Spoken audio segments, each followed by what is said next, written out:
So hi! Welcome and welcome back to my YouTube channel, and for today's tutorial, ituturo ko sa inyo kung paano nga ba ilagay sa Facebook profile ang ating animated avatar. But first, subscribe to my channel and don't forget to hit the subscribe button and the bell to notify you for my new updates. And if you want to learn more, just keep on watching and let's start. So ayan guys, for today's video, unang-una is kailangan meron tayong avatar or nakagawa na tayo ng animated avatar sa ating Facebook.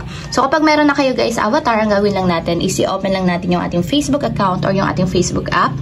And then mula dito sa pinakang newsfeed or homepage ng ating Facebook, pumunta lang tayo sa pinakang profile ng ating Facebook account.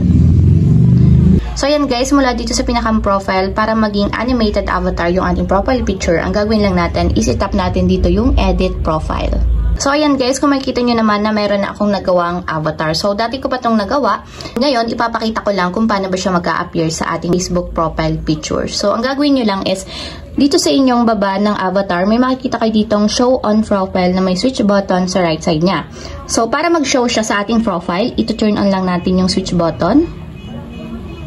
Katulad nito hanggang sa maging kulay blue siya. So, ibig sabihin, kapag naka-turn on na siya, magde-display na siya sa ating profile picture sa pamamagitan ng pagsaswipe ng profile picture natin papunta sa left or right. So, pakita ko sa inyo guys, balik tayo sa Facebook profile ko. So, naka-activate na yung aking show on profile ng animated avatar. So, ang gagawin ko lang, i-swipe natin siya papunta sa left or right.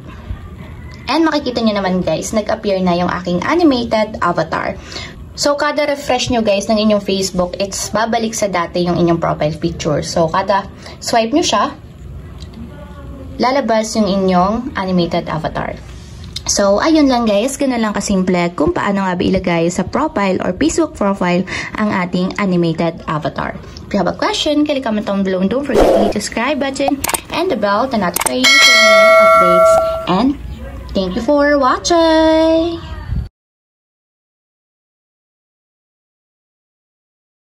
Living life, every day, late at night, not okay.